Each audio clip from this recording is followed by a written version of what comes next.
La Fondation Hénard a pour but de conserver et faire connaître les œuvres des artistes de la famille Hénard. Robert Hénard, artiste et naturaliste, a dans le domaine de l'écologie joué un rôle pionnier et de maître à penser. Sa vision globale des problèmes lui a permis très tôt de formuler des solutions à l'échelle de la planète et pourtant à la dimension de l'individu. Dans Un homme près des blaireaux, court documentaire, Robert Hénard nous dit: le goût des bêtes, ça c'est tout à fait spontané, je ne sais pas d'où ça vient. Il n'y avait pas de chasseurs dans la famille, mes parents aimaient beaucoup la nature, mais ils étaient surtout paysagistes, pas spécialement les animaux. Et depuis tout petit, c'est les animaux qui m'ont passionné. Et assez vite, les bêtes sauvages, libres.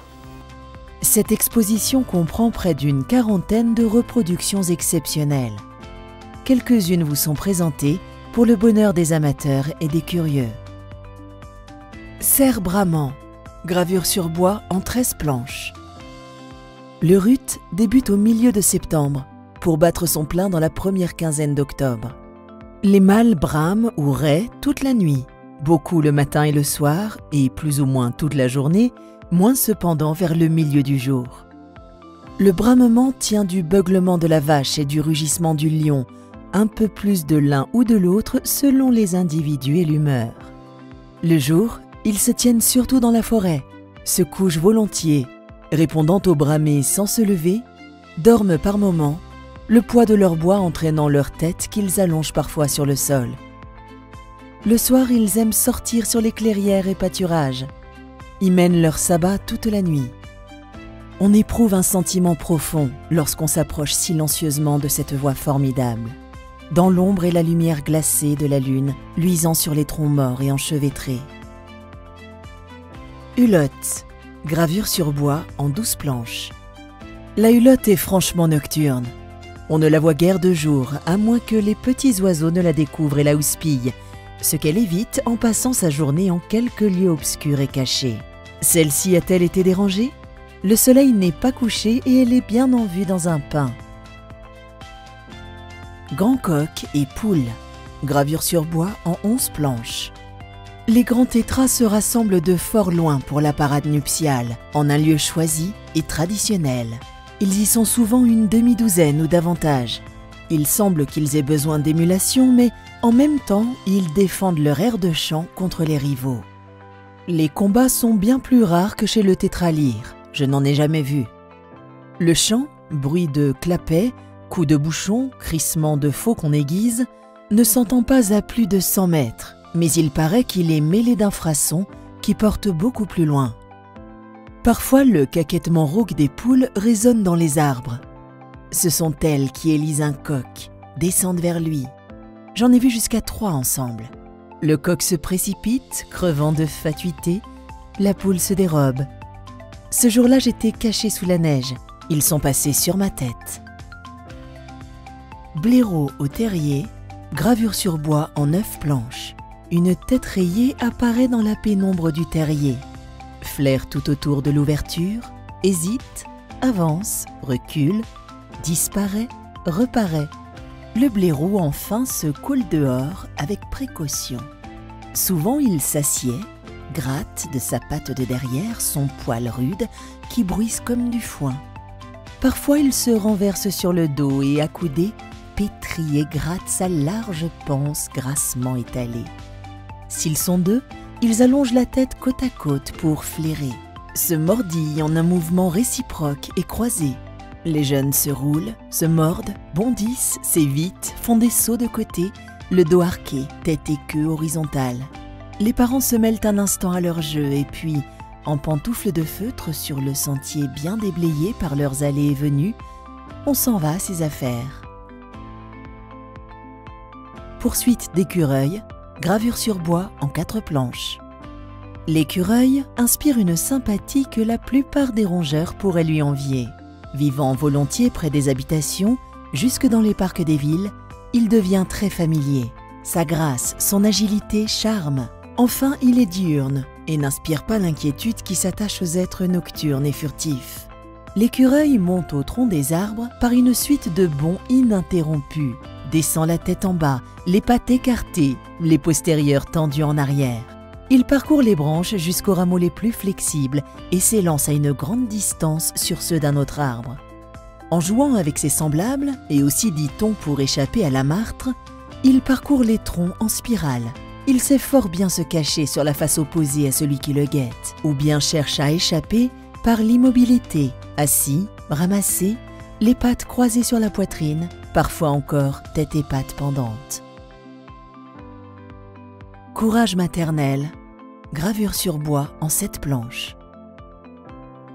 Au matin du 10 avril 1970, je m'en fus vérifier les traces devant un terrier où je soupçonnais une nichée de renards.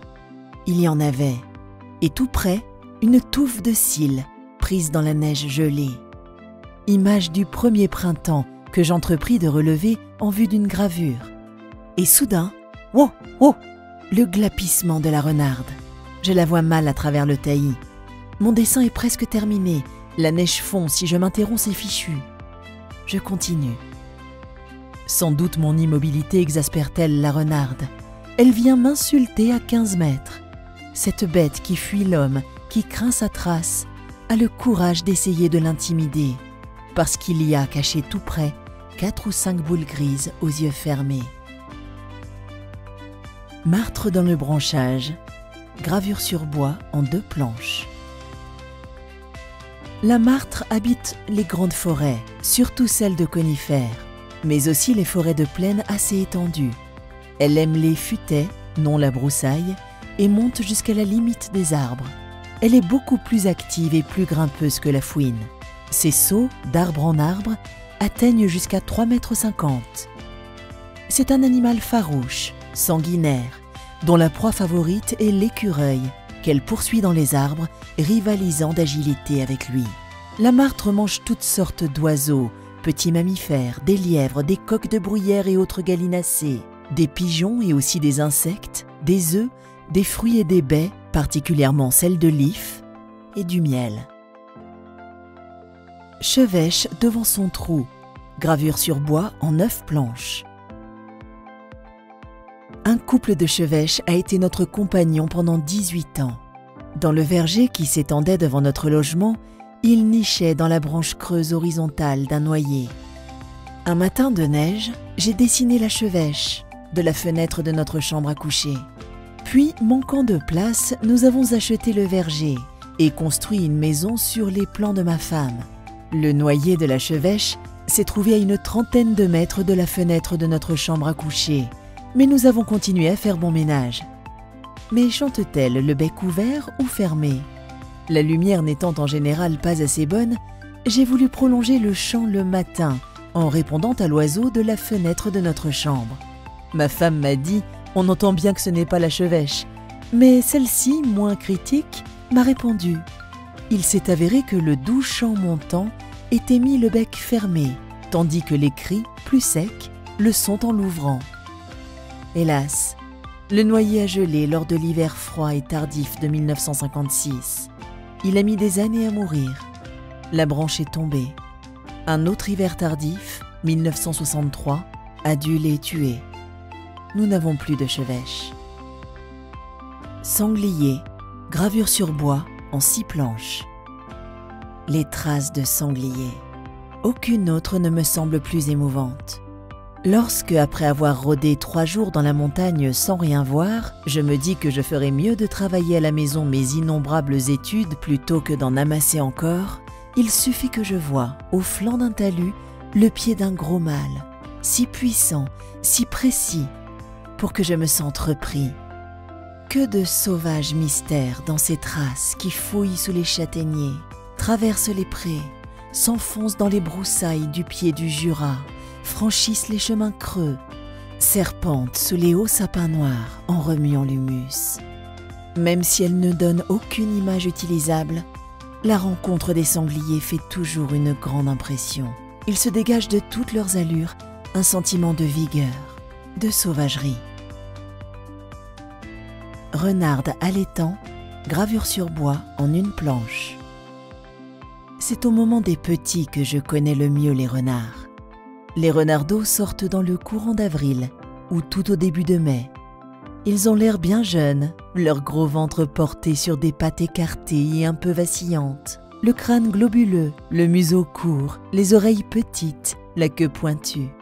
Ils sont d'un gris enfumé et leurs petits yeux au regard mal centré, d'un gris bleu. Pleins de vivacité déjà, ils jouent, se mordillent, s'aventurent sur les sentiers qui rayonnent du terrier. On croit qu'ils vont se perdre, mais non, le compte y est toujours. Au bout d'un mois, ils sont d'un roux pâle qui se perd assez bien sur la terre battue, étant seulement plus jaune. Dans la plupart des cas, ils sont beaucoup laissés à eux-mêmes. La mère arrive de temps à autre apportant des souris dont les queues lui font de vraies moustaches, une taupe ou rien. Elle glousse de façon répétée, les petits sortent d'un flot, la submergent, se disputent les proies ou se jettent sur elle pour téter. Elle est parfois assise, le plus souvent debout, les jambes tendues, le dos arqué, se retirant à demi à ses petits dévorants. Elle promène autour d'elle le regard de ses beaux yeux soucieux et parfois, d'un brusque coup de patte de derrière, balaye ses petits et s'en va. Croquis, forêt vierge de Derborance. Gravure sur bois en 4 planches, l'une à la petite chevêche. Croquis, forêt du Valais. Aquarelle, du sommet du Curson. Gravure sur bois en 11 planches, brocart poursuivant une chevrette. Aquarelle, le vieux Fayard. Gravure sur bois en 9 planches, 12 couleurs, Mouchet. Gravure sur bois en 10 planches, Primevère et Bombille. Gravure en 7 planches, Bouvreuil. Croquis, forêt du Jura.